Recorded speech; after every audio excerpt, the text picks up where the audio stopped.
Қайырлы күн ұстаздар, өздеріңізбен әдеттегідей Сандуғаш Қадырғалиевна.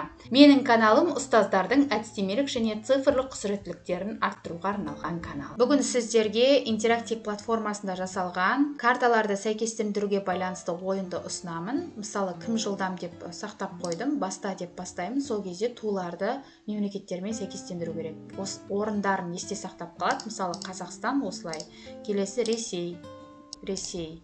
Міне осылай оқушылар бірнеше секундтың ішінде орындауы қажет, барлық оның результаты көрінетін болады. Енді осы ойынды біз қалай жасаймыз? Бүгін сіздерге интерактивті мазмұнды платформа, интерактив деп аталатын платформаның жұмысымен таныстырып өтемін. Жалпы бұл платформаның көмегімен біз ойындар, викториналар, квесттер, түрлі интерактивті плакаттар, слайд-шоулардың барлығын осы платформаның көмегімен жасай аламыз. Бұл ресейлік платформа. Алдымен әдеттегідей платформаға тіркелу қажет. Біз әдеттегідей Google аккаунт арқылы тіркелеміз. Содан кейін осы жерде өзіміздің сферамызды таңдаймыз. Образование деп таңдап, учитель деп көрсеттім. Міне мен платформаға тіркелдім. Далее деп басып X деп жауып тастасақ болады. Енді осы жерде біз ойынды қалай құрамыз, Ол үшін мында создать деген бар. Создать дегенді бассақ, мында шаблонды дайын таңдауға болады, немесе бұл жерде нөлден бастап өзіміздің жобамызды құруға болады. Мен соны таңдадым. Понятно деп X деп басам, все понятно деп басам. Содан кейін мына жерде біз өзіміздің интерактивті өте қызықты балаларға тапсырмаларымызды құру үшін мында функцияларын таңдау қажет. Все блоки деп таңдасақ болады. Содан кейін барып мында қандай бағыттағы интерактивті тапсырманы құрғыңыз келеді. Яғни тест, узнай себя, өзіңді тексер, memory, сопоставление, найди пару, слайд-шоу, форма сбора данных, флип-карта, до и после, таймлайн, предсказание, гороскоп, интерактивное изображение, поиск предмета, пазл, поиск сокровищ деген сияқты түрлі қызықты интерактивті тапсырмаларды құруға болады. Жалпы мұнда 100-ден аса жобалар дайын. Соның ішінде 50-ден астамын біз тегін қолдана аламыз.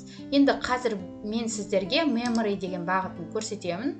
Осы жерде шаблонный memory, яғни қазақша айтқанда мемориалдық ойын десек те болады. Яғни бұл жерде алдымызда карталар болады. Жұп карталардың жиынтығы бар. Осы жерде әр ойыншы жаңағы картаны жұп-жұпымен тауып орналастыруы қажет. Ең бірінші мында шаблоны memory'ді таңдап аламыз. Мысалы мен мында 8 карточкадан, 12 карточкадан, 16 карточкадан тұратын түрлері бар. Ең азы 8 карточка дегенді таңдайық. Енді мында ең бірінші Start adding your content деген жерге үстінен басамыз. Сол кезде өзіміз осыны қазақ тіліне аударамыз. Мемлекетті тулармен сәйкестендір деп жазамын.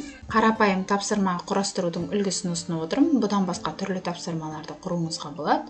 Жазып болған жазуымызды пішімдеу жұмыстарын жүргіземіз. Шрифтісін өзгертіп, жирный қылып деген секілді түсін өзгертіп, размерін өзгертуге болады. Бізде астына түскенде редактировать деген бар. Осы жерде біздегі поляның саны қазір 4-4 болып тұр. Редактировать дегенді басқанда біз мында 1-1 қылсақ, бұлай жасауымызға болады, 5-4 қылуға болады, 4-5 деген сияқты поляның пропорциясының карточкаларын таңдауға болады. Біз қазір 1-1 қылып қоямыз, және ең басты бетте тұратын осы карточканың сырт киімін былайша айтқанда ауыстырамыз. Рубашкасын изменить деп басамыз, яғни ең бірінші беттегі ол бізге көрініп тұратын суреті.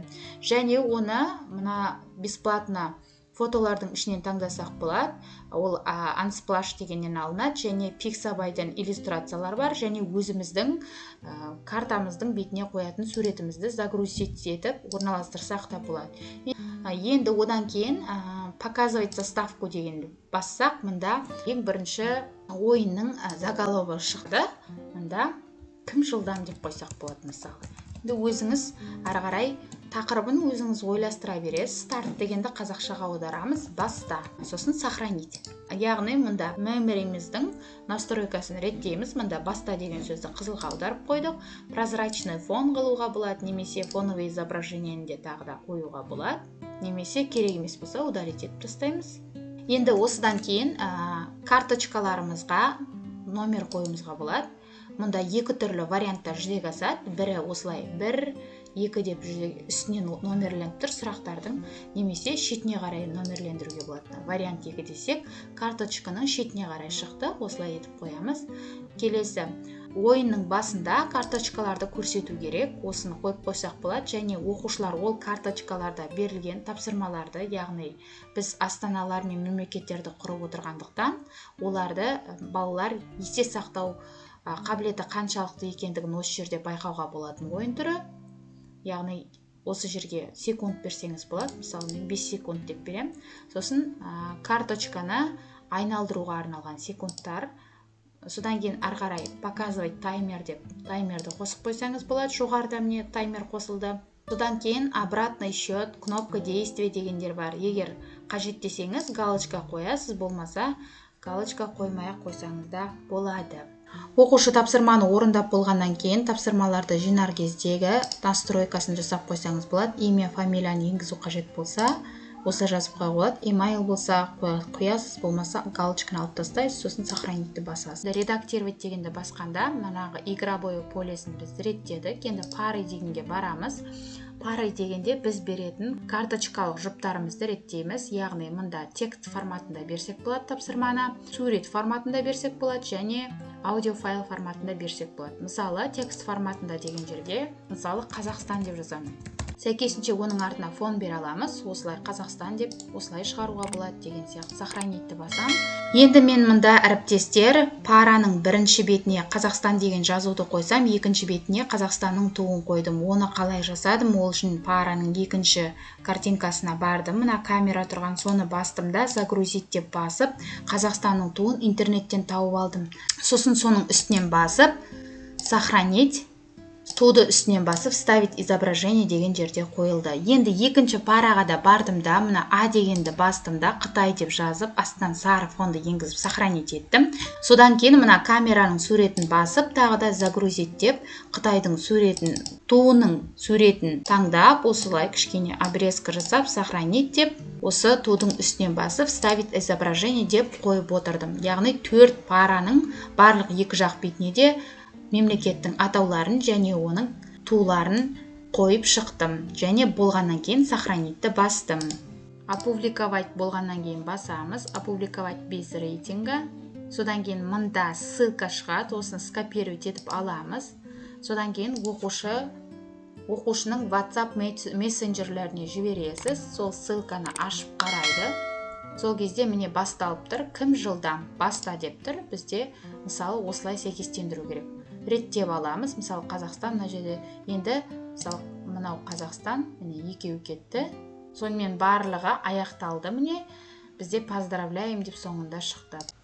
Мен тек қана бір ғана ойынның қарапайым нұсқасын жасап көрсеттім. Мұнда басқа да түрлері өте көп. Міне қарап отырсаңыз, түрлі интерактивті жұмыс парақтарын, проверь себя деген тестті, узнай себя деген тестті, барлығын жасауға болады. Пазлды да, флип карточканы да, гороскопты да, интерактивті тапсырмалардың көптеген түрлері бар. Мен тек мына memory деген түрін көрсеттім. Келесі сабақта егер қаласаңыз, мүмкін тағы да басқа түрлерін көрсетуіңе болады. Сонымен бүгінгі интерактив платформасында жасалынған тапсырманың бір түрі сізге пайдалы болды деп ойлаймын.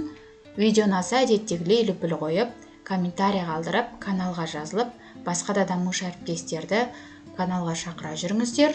Кәделеріңізге жарасын.